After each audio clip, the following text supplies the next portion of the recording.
All right, everybody. What a week it was for Arsenal Football Club. Welcome to the latest edition of the Daily Gooner video pod here on the Sports Talk Line Network. I'm Raphael, joining you from the United States. This week, joining me from London is my UK cohort, Sam. Welcome, Sam. Hello, mate. How are you? Oh, always good to meet after a weekend like the one we saw, the long weekend like the one we saw, and we will jump into the list of topics on this week's show. A recap of the Olympiacos first leg in the Europa League, a 3-1 win for the Arsenal. Talking about Gabriel's wonder goal, talking about El Nene coming off the bench to provide a golazo to kind of put Arsenal in a comfortable position moving forward. Obviously, North London derby recap. Everybody's happy. Always good to win, beat Spurs, Sam, as you know. Oh, absolutely. We all know. So it just puts a smile on everybody's face. We'll talk about the results, talk about the manager's bold decision to leave his captain on the bench for the entire 90 minutes. Was it the right decision? I mean, it worked in retrospect, but you had to do it again. Would you do it again? Talk about the growth of the club. Martin Odegaard really growing into that number 10 role in the middle of the pitch. And obviously other questions, but let's dive right in, gentlemen, or in this case, gentleman. Sam, Thursday, Arsenal walked out, 2 tough matches, a lot of talk. We were discussing, how does the manager approach this? Does he field his strongest squad for Europa? Does he try to hold some in reserve? Does he try to find a balance? He went with the big club on Thursday and looked like the wise decision. Little shaky moment. We'll talk about the goal they gave up and the problems that they seem to keep having, shooting themselves in the foot. But for that first half, they were very much in control and took a 1-0 lead. Yeah, absolutely. And against Olympiacos, there wasn't any point in that first half where I thought, you know what, we're going to get overrun by these. We was very much in control. We was able to pop it round. We was basically camped more or less in and around their penalty area. It from a footballing aspect. I can't even think of the word. From a footballing viewpoint, it was more or less a complete performance. We had control. We never looked threatened. I'm just trying to think back to the game. Getting too excited about the Spurs one, but we all are. We all are eager to talk about that, right? But generally, in the game against Olympiacos, was never concerned about really conceding. But as you say, we've got a tendency to shoot ourselves in the foot. Yeah, going in, it was the feeling here on the pod. I know both you and Brian said last week, you're looking for 3-0, being able to get ahead and be comfortable coming back to London. And we played the what ifs game. What if it was 1-0? What if it was 1-1? What if it was 3-0? And you talked about different permutations for different results. They had the 1-0. They were going to the second half. Everything seemed to be coasting. And then very quickly, the kind of mistake that we saw 2 matches prior, when against Burnley, where they handed away what looked like a 1-0 win. Another mistake, playing the ball out from Leno. In this case, to Danny Ceballos, who had just come on to replace Thomas Partey, who's still working himself up to full match fitness. Seems to be coming off about 60, 65 minutes. Ceballos looked to be fresh. Arsenal seemed to be looking to play it out, and almost immediately, a massive mental error. A lot of chatter. Which is it the keeper's fault? Is it Ceballos' fault? It didn't look pretty, no matter how you look at it. No, definitely not. Ultimately, this is the style of play that Arteta wants. Whether or not we've got the current midfield players to be able to do so, receiving the ball without having to take that extra touch to then turn out. But I was saying in one of the group chats, is that these aren't Sunday League players, and also it's very rarely that I agree with Paul Merson. It's a case of, this is the way Arteta wants to play. So they're doing this on the training ground day in, day out, and they know they know what they should be doing essentially. And with Danny Ceballos in that area of the pitch, he's got two in front, two behind, and he needs to be assessing the situation before the ball arrives to him. He shouldn't be wanting to take that extra touch to then turn. It needs to go straight away out. If it goes out for a throw in, yeah, fair enough. It goes out for a throw in, then the danger's past. But I just think that that is something that needs to be worked on, especially if players like Ceballos are going to be sticking around, because ultimately, if that's the style of play that Arteta wants to play, then it needs improvement, and it needs improvement fast, because we can't be offering up goals to the opposition regardless of what level that we're playing at. Even with that, though, it was 1-1. We were looking, I think at that point, the match started to drag on, and we thought, like, okay, they had a 1-1 in the first leg in the last round of Europa. They are coming home. Is it going to be a problem for them playing now with a draw? And then Mikel made some really, in retrospect, spot on substitutions. But, El Neni we'll get to in a moment. It didn't seem like much at first, but it really paid off. But let's talk about the second goal. We've seen Tierney step in. We saw him again in the last round when it looked like their season was in trouble. He stepped forward when they were down a goal, scored a goal, made something just out of nothing, got the team back in the match. And here comes Gabriel stepping forward. Just a massive and degree of difficulty on this thing was ridiculous. He was going to his left, is able to take a cross, hit it back the other way, he's flying in one direction, he hits it the other direction, beats the keeper cleanly, gives him no chance at all. And that was just will and skill. Yeah, will, skill, desire. And with that, it's, from a technical standpoint, it's the absolute perfect header, goal-bound header. Obviously, as you say, he's moving one way, and the leap that he got over, I think it was Villa, the perennial Arsenal rumour guy, got the massive leap over him, and he managed to get a couple of seconds hang time, bit like how Cristiano Ronaldo, how he does actually, and it suspends himself there. Yeah. Yeah, and it was quite similar to, I think it was the goal that Cristiano scored against Juventus last year, where he just absolutely towered over the defender. And it's exactly the same here. And with that header, it just completely took the goalkeeper out of the game, because there's not a chance that he would be able to get across to that. It's just, it had too much pace. It had the direction. It was pinpoint direction as well.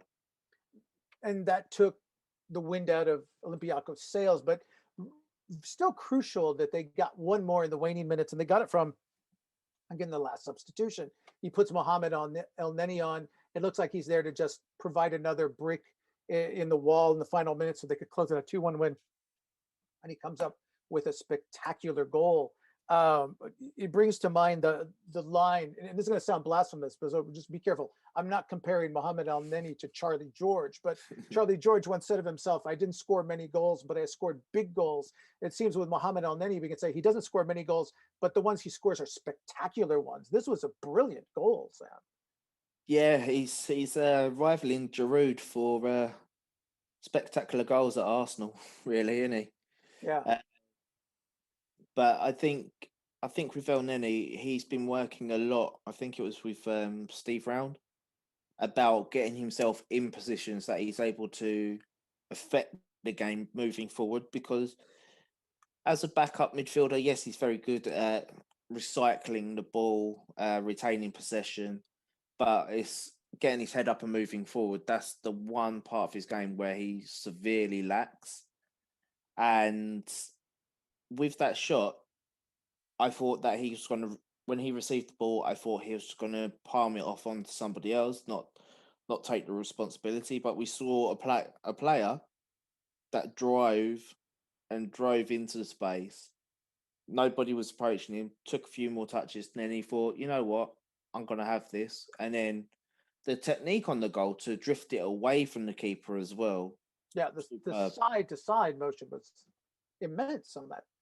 Yeah, absolutely superb. So, you know, props to El Neni. Not going to go too overboard on him because there are still weaknesses in his game, Sure, but sure. But El Neni only scores spectacular goals. And having a I two say that. goal lead, Sam, coming into this next week, let's just talk about what that did for North London Derby. I mean, when it was 2-1, I think Mikel took some calculated gambles. He brought Thomas Partey off really early, about the 65th minute. And Yeah, then when El Neni comes in and gives him the insurance goal, it seemed like such a brilliant play, because now he has him for 90 minutes on Sunday against Spurs, and that was critical. But I think he brought Aubameyang off early. He was able to put on. We thought maybe if it was tight, he would hold something back and just take his chances with a weakened squad. But he was able to put a very strong squad out. But with one caveat, obviously we learned in the last hour before the match that Aubameyang was not going to play. We weren't aware of why. We heard it was disciplinary. Came out earlier in the match that he was late to the team meeting, and that this was not the first time. And the manager just really put his foot down and said, these are rules that have to be held to. I mean, we saw him do this last year with Guendouzi. We saw him, with the freeze out with Mesut Ozil. It seems like he's making his point that everybody is the same, at least in my dressing room.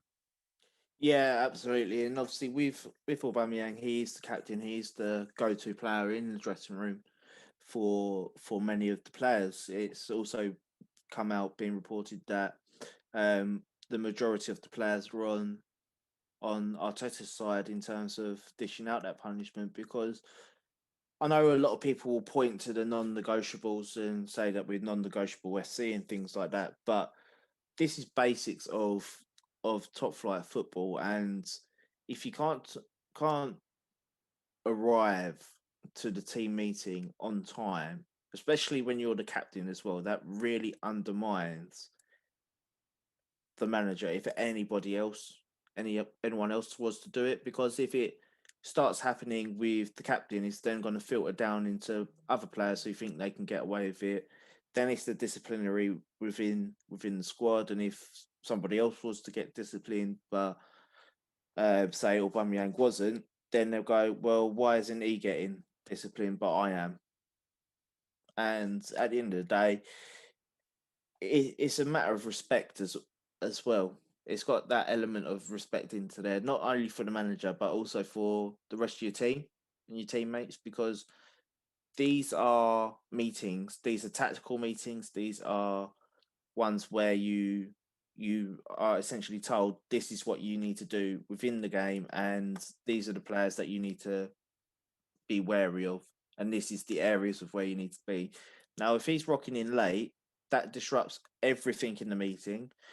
It could, depending on how late, obviously that's down to speculation, but as a hypothetical, if he was say 5-10 minutes late, then Mikel could be going through these facts and instructions, and if he rocks in, the meeting essentially has to start again, because it's going over the team cohesion of how the team presses and things like that. But if somebody rocks in, then they're not going to know what they're going to be doing, and the count is counterproductive to us, because then it would translate out onto the pitch. So yeah, I think in terms of what's happened, I think that it was a good step by Mikel. Maybe wasn't the best on outing, saying that it was a disciplinary issue um, before the game. Maybe just go, it's a selection issue, because then it quashes it. Takes a bit of a drama around it away, but it's a difficult one on both sides. So I can understand why Arteta's done it, and I can understand why some people would have liked Mikel to do it a different way. But as I say, it was a tricky. Okay, Um, so he's lost. He's got his striker in the bench, but there were some key rotation moves that didn't have anything to do. Obviously, that puts Lacazette in for Aubameyang. We assumed Aubameyang was going to be the striker in that lineup, but Emil Smith-Rowe is back on the left.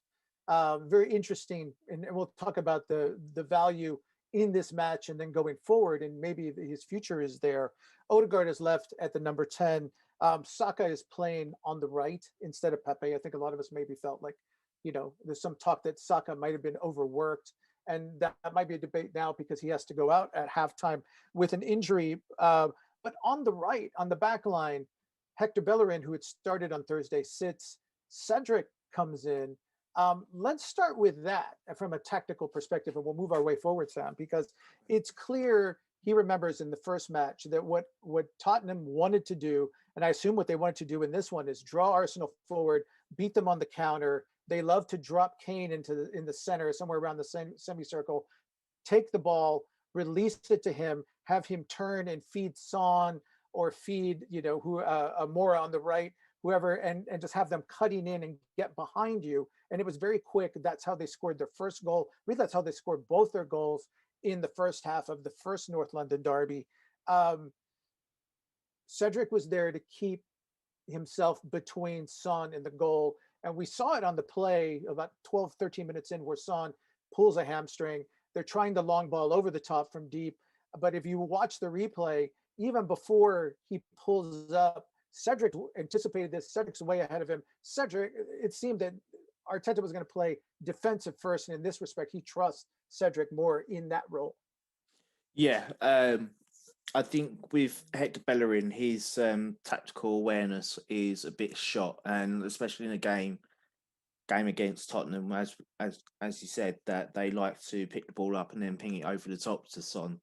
If you remember in the first game, Bellerin was quite high up, whereas with Cedric, he defends the man first and then attacks second. And as a fullback, essentially that is your role: defend first, attack second.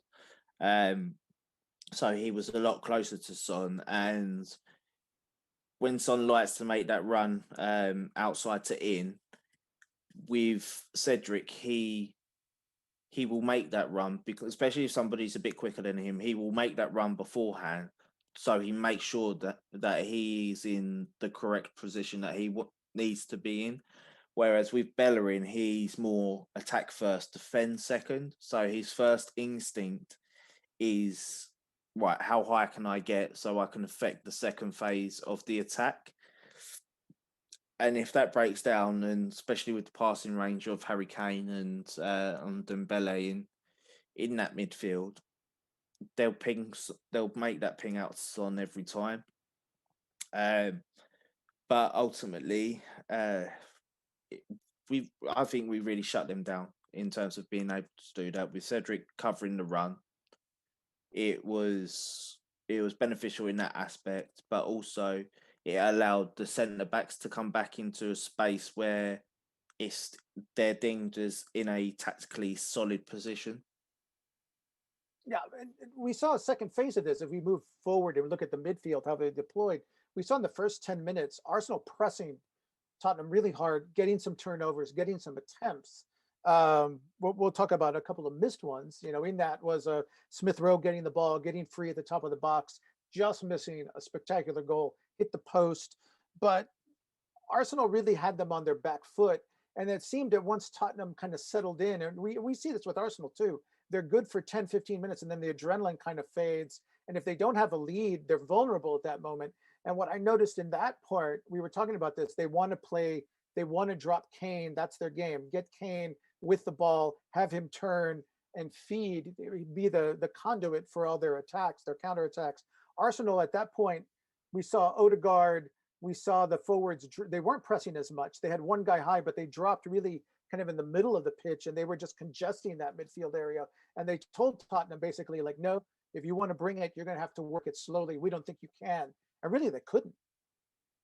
No, exactly that. And with the midfield, as you say, it really compacted the area of which Kane likes to work in, especially if it's not happening further up the field. He likes to come back into the deeper midfield areas to be able to pick up the ball and turn and spray it. But with our midfield, we really put pushed up high onto them so that they couldn't have the space to be able to allow Kane to come back, because you think if Kane went in there sometimes, David Luiz would follow him and essentially bully him as well.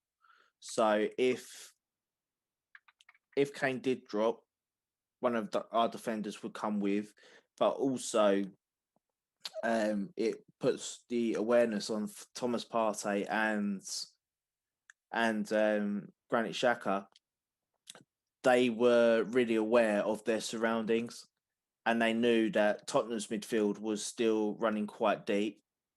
So they didn't need to push on to that aspect because Odegaard was in between their two deepest midfielders, along with breaking that and pressing the back line. So Lacazette could then come back into the defensive midfield areas. So again, it's disrupting them in that aspect, as well as Granit Xhaka and Partey managing Kane if he come off the back of them. And if they were having to mark their men, then one of our defenders would come out and bully Kane anyway. So essentially, whatever way Tottenham tried to play in that first half, we really shut it down. We completely nullified them. It was a complete performance first half. It was a complete performance, and yet we found ourselves like shaking our heads and raising our hands because totally, I guess you said, Eric Lamela comes on to replace Son once he pulls the hamstring, strains the hamstring, injures the hamstring, however severe it is, and he scores just kind of out of nowhere, a wonder strike. Rabona kind of nutmegs Thomas Partey, beats Leno to the far post, very off speed, just kind of a slow roller, just kind of a wonder strike. And it didn't seem to phase Arsenal though. They regained themselves. And let's talk about the forward, which of the attack was really, really effective, Sam, on the left side, but with Tierney and with Emile Smith-Rowe playing on the left, working the overlaps together, both of them going wide, but just turning Tottenham's right back inside out, multiple chances. And this is where I think the decision to sit Aubameyang really became a head scratcher, especially after Arsenal fell behind, because Alexander Lacazette did not have a good first half. He seemed to be in a fog. He was getting chances.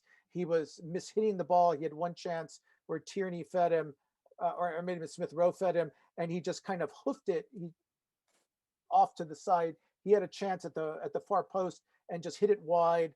Another chance where he got a wonderful pass through the middle, and he dummied it for some reason. He seemed to have a foot on the defender, have an open chance at the goal, and just passed up the shot. And we're looking, okay, we should be even here. We should be even here. But they kept working that side. They kept attacking through that side. And right before the half, same combination, strikers going in, creating space for Odegaard coming in the second time. This time, Odegaard, he'd missed an opportunity like that in the Europa League match. This time, he just blasted through, squeezes it through one of their defenders' legs, gets a kind bounce, and Arsenal's even, and they really deserved it at that point. Yeah, exactly. I would have been very disappointed if we would have gone in 1-0 down. And just to tackle the first point about the Rabona goal, with that goal happens one in 10,000 attempts. To be honest, let's be serious. Like it's a miracle goal in terms of that. But that was there. It can deflate you though, and it did massively. Massively. Well, I know it did for me and the majority of fans, but the team kept their mettle after that. They started resume the attack right away. It seemed. Yeah, and that's what I really like about this group of players now that we've got rid of the bad eggs away from the group. I saw a brief interview with Leno saying that at the start of the season there was a bad atmosphere. And we can all know what the reason for that was. Now that them players have shifted out, the atmosphere within the team is really close knit. It's a really resilient bunch. It's a bunch that have really bought in, and with this, yes, they did go down 1-0, but they didn't let that phase them. It was like, right, we're not having this. and they again was pushing and pushing and pushing. In terms of Lacazette, I've made my feelings clear on Lacazette throughout the pod many a time. But with him, I think that he reverted a bit to type. It's with Lacazette, he's a very indifferent striker. He's one that you'd never know what you're going to get. You could get the Lacazette that just strolls around. You could get the Lacazette that everything sticks to him and he's bullying players, or you get the Lacazette with trampoline feet and everything just bounces away from him. But one thing's to be considered, he's not really a clinical striker. So when he's getting these chances, I'm not confident that he scores. Obviously, against Tottenham, he's got a very good record against them. But again, it depends what Lacazette turns up. The chance where he was at the front post and he.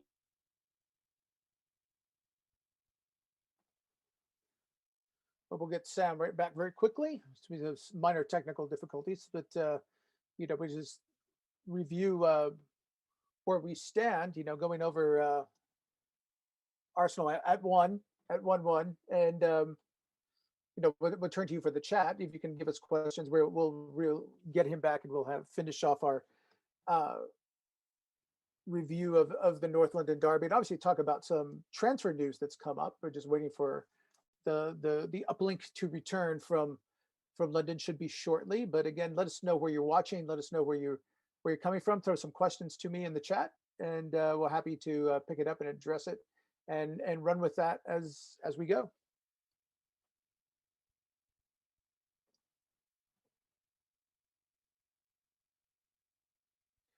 Where were you watching the match? I guess the question is, as we work on this, what part of the world you watching from, and where did you watch the match on Sunday?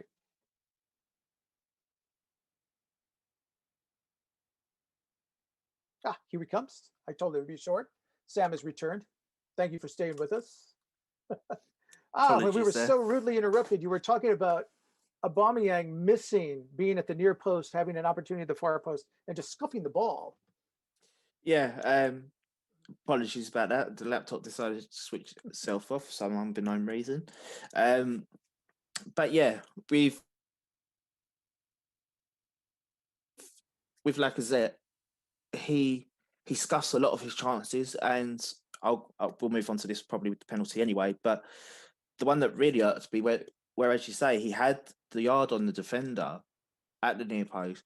I don't know why he's trying to dummy that. It shows with me that he's not somebody that likes to take responsibility in that situation. And I'm not being funny, as a striker, that's totally unacceptable.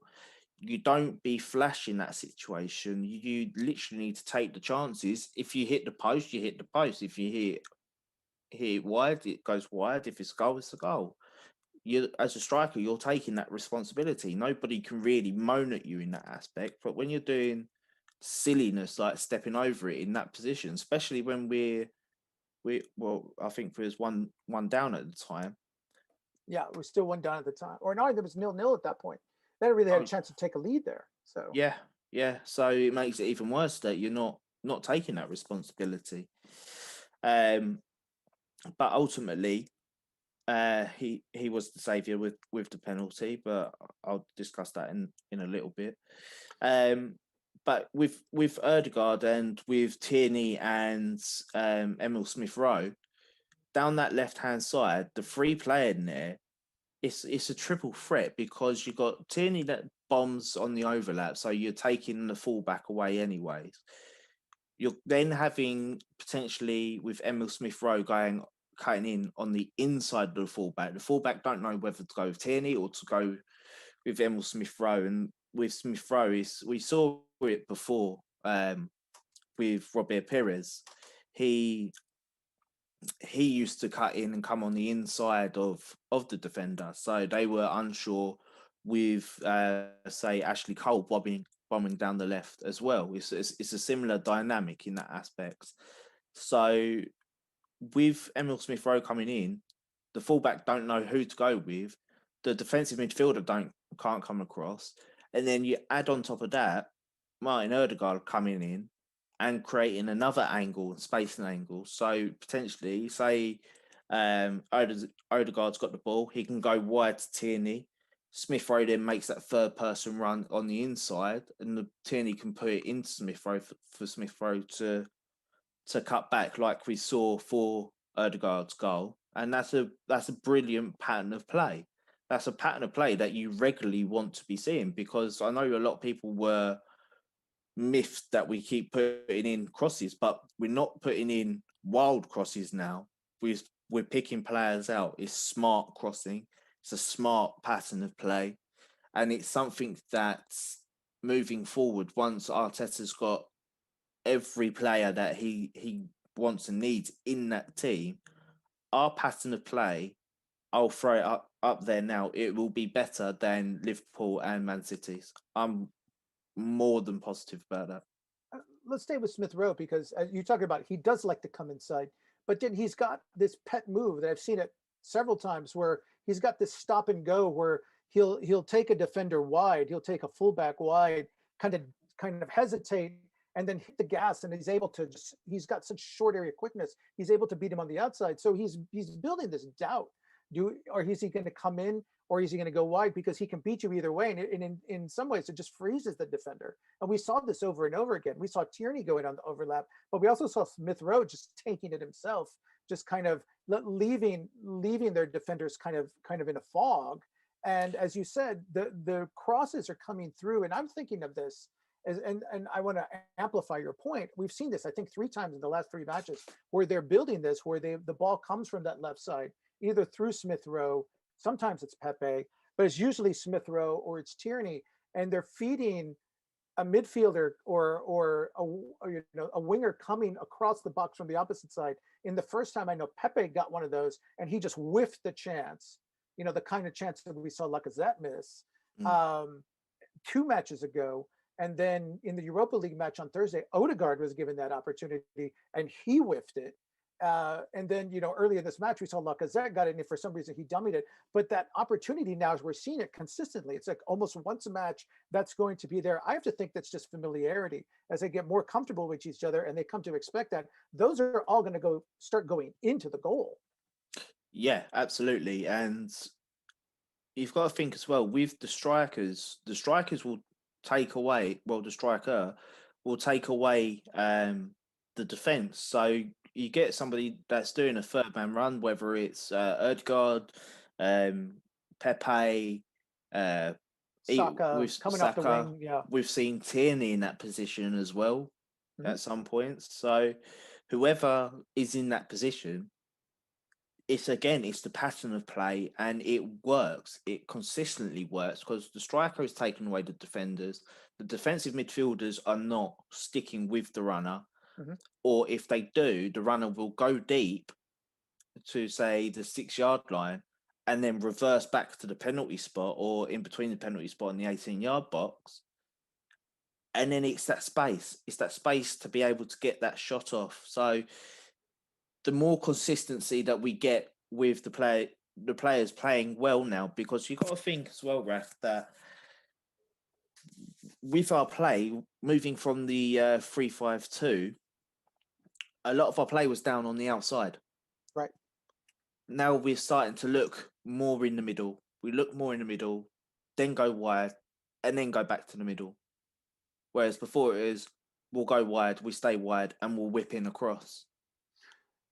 And there's another dynamic that we haven't talked about. We're talking about how they work from the left in and the right in. And let's talk about that. Again, we talked about Cedric, but we know Saka likes to cut inside. We know that Pepe, especially being left-footed, loves to cut inside from the right. And so having 2 fullbacks now who can get wide, you're creating that from both sides. But we also talked about this. You talked about this. Ryan talked about this. Having Odegaard in the center, because this is kind of the next topic. It's like, Martin Odegaard is taking the 10 by the throat now.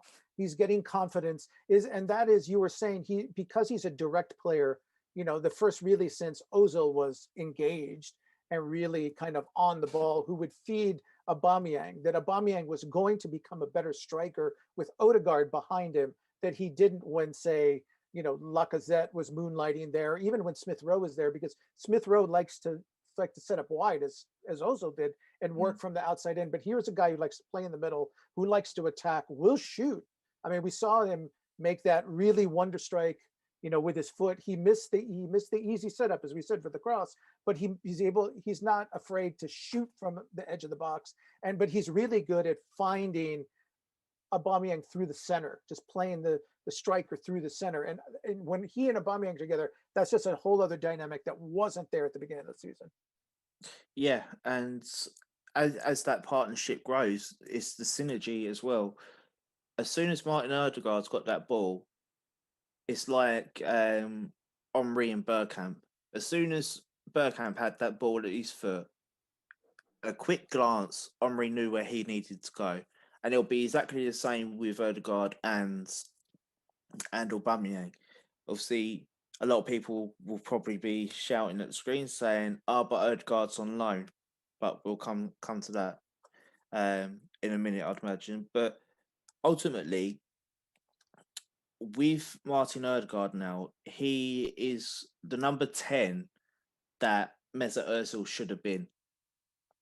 He's the one that plots up in the middle. He can do the intricate passing, like the real short, sharp 1-2s on the edge of the box to release players, as we saw a couple of weeks ago for Pepe's goal, where the ball come into him really, really quickly on the edge of the area, and he's just flicked it through, and that allowed Willian to put it into Pepe. So again, it's that quickness of thinking from him. His footwork is phenomenal. It's so quick in situations. So again, it's bamboozling the defenders. And one thing that I'm really impressed with Martin Odegaard is his pressing both ways, because we saw against Tottenham, Lacazette does his usual, just jogging around the back line, but Odegaard was the one to go put the pressure on, and then that allowed Lacazette to then not expand his energy, but to come across in the defensive area to try and nullify that aspect. But then on the backside of that, when we're defending, you saw Odegaard again make a long busting run to intercept the ball that was in our box, because our midfields were already preoccupied. So again, he's doing the dirty work behind the scenes, but he's also being the artist as well. And correct me if I'm wrong, it was his pressing that led to the second goal, because he attacked one of their, I think it was their left back. He made a very sloppy pass that Pepe intercepted. Pepe had come on at half for Saka, and then Pepe saw Lacazette free opposite side of the box, and just very quick, long diagonal pass sets him in on the keeper that led to the penalty. Yeah. So with that again, as you say, it's the press again that allowed him to go in, press the fullback. The fullback, I think, gave it to Lloris, and Lloris done the dodgy pass. But I'm not too sure now. I don't think I see who made the last pass. But regardless of that, it was dodgy. So again, into Pepe. Pepe, superb ball, superbly weighted. That again is another asset of his, able to play that killer ball from a deeper area. And it's absolutely perfect for Lacazette. First touch, not so good. Second touch, bit of a swing and a miss. As a striker of his supposed quality, you've got to be burying them. I'm sorry, you've got to be burying them in that aspect, because I personally feel it was a penalty, but I can also see why it's sometimes not given, because essentially Lacazette has got a shot on. So with that, the shots happened. So the secondary phase is a challenge. We've seen so many times where somebody's had a shot and then they got clattered afterwards, but then it's just a goal kick or it's a Mhm. corner. And then sort of penalties don't really get given, but with this, it was reckless, it was high, but he's trying to block the ball. It was So late though. yeah, And yeah, I want to remind people, because again, this is debate. It was on Match of the Day. It was all over the internet. Was he, and everybody who said it wasn't points to Lacazette missing the ball, but I point to North London Derby the year prior, where Son has the ball in the box. He's trying to pass not towards the goal or a shot towards the goal. He's passing it to a teammate at the top of the box. It gets intercepted. Xhaka, like Sanchez, is very late, makes a rash challenge after Son has passed the ball, knocks him down in the box. It's point to the spot. It's a penalty. That was the decisive goal for Tottenham in that match. And Spurs fans took that, and Arsenal fans were yelling at Granit Xhaka for being stupid. This was the same place, same part of the pitch, same part of the box, just in reverse, just roles reversed. At least yeah, in my eyes. exactly. So it's swings and roundabouts in that aspect. Obviously, we know about referees and how incompetent that they are. I thought the one in the prior game was very harsh, but ultimately you can see why this one's very harsh. But I think that it is still a penalty, and it capped off a well deserved win, really. Now, wasn't without some nervy moments. They did Mm. get a red card. Lamella got a second yellow.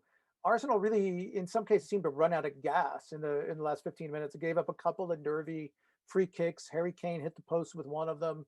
Harry Kane scored off another free kick, but he was offside, pretty clearly offside. But again, it wasn't a given. And we've seen so many North London derbies where it looks like you've got the three and you have to settle for one. And we'd all be, forgiven if you said, "Oh gosh, here we go again. Kane's going to snatch the point." It didn't happen this time. Arsenal finished it off, but a little eye-opening. Thomas Partey, I think this, as you gentlemen kind of calmed me down. I was really distressed with his last 15 minutes of play, especially after the red card. But as you and other people have pointed out, this was his first 90-minute match, and he really seemed to lose his legs in those last 10 minutes. I think that was down to fatigue. Mm. At least you've convinced me that that's what it was. I'm not Yeah, used to seeing Thomas Partey spraying passes in his own third in the last 10 minutes of a match. yeah. I think with Thomas, what we've also got to realise is that he's come off. Still come essentially coming back from the injury where we rushed him back. Um, it's it's a different tenacity with him as well with the Premier League, because he's very much built for sitting in, breaking up the um, opposition attacks. But now he's being asked to break up the opposition's attack, drive with the ball, and go and join in with the attacking phase as well. And then again, you're factoring in the intensity of the league. So with him, I think next season you'll probably be seeing the best of Thomas Partey when he really gets into a rhythm. Arteta's spoken about him not being in a rhythm at the moment, but you can still see how special he is in terms of his presence on the pitch and what he brings and his technical qualities that he brings to that midfield. But I think with a full pre-season under his belt, obviously remaining injury free for the rest of this season, we'll really see the real benefits of Thomas Partey next season. This one's just like a prelude to next year. Okay. Speaking also, let's stay with that theme. Prelude to next year. More rumors. If you follow us on Twitter, Daily Gooner Pod, on Twitter. These gentlemen have been posting. They've been getting uh, chatter, shall we say, that Martin Odegaard is very happy. And we're not the only side, but we're hearing it. Martin Odegaard. I'm sorry. Martin Odegaard is very happy at Arsenal. Arsenal is very happy with Martin Odegaard. It seems that the clubs are not opposed to making this arrangement a permanent one. The fee I'm hearing, at least from you gentlemen, is £35 million. That looks like good business to me, at least based on what I've seen from Martin Odegaard and the rapidity or just the speed with which he is inserting himself into this lineup. Yeah, absolutely. And for me, Martin Odegaard at 35 million, that's a snip, considering you've got his best years fully ahead of him. Now I've seen clowns on the internet. Not going to name any names, but they do regular shows. But they're saying, "Oh, remember Danny Ceballos? He come here, he's brilliant. Don't want to spend £35 million, or and no, sorry, they were quoting £80 million." And I was just sitting there, I was like, "You're an idiot." But yeah, they're quoting, going, "Oh, remember Danny Ceballos? He come, he weren't that good. I don't want to spunk all this money for another one of him." It's like, if you cannot see the clear night and day between Martin Odegaard and Danny Ceballos, then my friend, football is not for you. It's as simple as that. Martin Odegaard is brilliant. There's a reason why all the top teams in the world wanted him at age 16, because they could see the phenomenal, like the absolute beastly talent that he's got. And ultimately, with Martin Odegaard, he wants to find a place with stability. And as we've got it on very good authority, the words were used that I feel at home. Now, do you Those then are go back? powerful words. Yeah, exactly. So then do you go back to Real Madrid, go back to your hotel, so to speak, or do you want to go home? This is a player that knows what he wants, and he will basically dictate his future, because he's got, after 1 year this year, left, he'll right? have 1 year left at Real Madrid. Real Madrid haven't really got any leverage in terms of keeping him. So do you keep an unhappy player for 1 year? Looks like Zidane's going to be staying for the foreseeable. So again, that factors that into it as well, because Zidane likes to stick with the old guard at Real Madrid. And even watching them now, they've got Toni Kroos and a 35-year-old Luka Modric still in the middle of the midfield, and Modric just signed a new contract as well. So in that team, where do you make space for Martin Odegaard? Will Odegaard expect, like, go back and say, okay, I'll have a space on the bench? No, he'll push for this move, because if you're feeling at home somewhere, you want to stay there. All right, let's move on to other topics. I guess we're gonna have to keep them for the nuts pod. A lot of youngsters, center backs, David Luiz contract. Well, we need to talk about William Saliba, but let's save that for we can talk about that in depth. Let's just go forward. Um, Much different mindset going into this weekend, but still two important matches. Second leg of Europa, but now you're coming home. You're up 2 goals. And then an important match. We didn't think it was that important because about a week ago, Arsenal were 10 points behind West Ham. But if they're now they have to go play at West Ham. But if they win that, now they're suddenly 4 points back. West Ham having lost at United this weekend. That's another team that's holding a European spot that Arsenal wants. They can put themselves in a position where 9 matches to go. They're only about 4 points off the teams that are occupying those European places. 2 more critical matches, but I think after these 2 wins, they're going to approach them with a lot more confidence. Let's start with Europa. What's the mindset? You're up 2 goals. You play to just salt it down. Do you go for a quick goal to really put the dagger in Olympiacos' heart? I firmly believe you need to go quick and early, just to really finish this tie off, because if we get that, then it's game over for them. I don't see them coming back into the tie whatsoever. If we can get a quick 2 goals, then great. Come to half time, you can make a raft of changes at that point, or because it's still 5, isn't it? So Yeah, even if they you was and as to I make, say, you can make those extra 2 subs and just start saving all your people because then you've got West Ham and then you got Liverpool. Those are 2 teams that you can suddenly think of reeling in. We talk about they're only 4 points off Tottenham, but they could find themselves 4 points, and in Liverpool's case, maybe 1 point behind Liverpool, and then suddenly you know you have a kind run running in if you get some momentum. you're 10th right now, but suddenly you can move up 3 or 4 spots very, very quickly. Yeah, and this is the thing. The league's been quite kind to us over the last couple of weeks because obviously, um, probably about a month and a half ago now, we was going up. Season's done in the league. We're not getting anywhere after the Wolves and Leeds matches. That's where we thought like we was really going to kick on. But as you say, if we win the next 2 games, then we're only a couple of points off them European spaces, and we're making a real assault for that as well. Considering most of the teams above us have still got to play each other, and they've still got to play the big dogs in the league of Man City. So there's going to be a lot of teams dropping points in and around. So I don't want to say it's top four a reality because I still don't think that it is. Could it become a possibility? We'll find out after these 2 games because I think if we're able to do that, then I think that we can make a real push moving forward. But as well, even if we can save some legs in the Europa League games with that game tied up, you're then Mhm. realistically focusing towards the quarterfinals and see who you get in that and start preparing for that. But I think depending on what happens over these next 2 games determines whether or not you put all your eggs into the Europa League or do you still put 50-50 and fight for the league as well.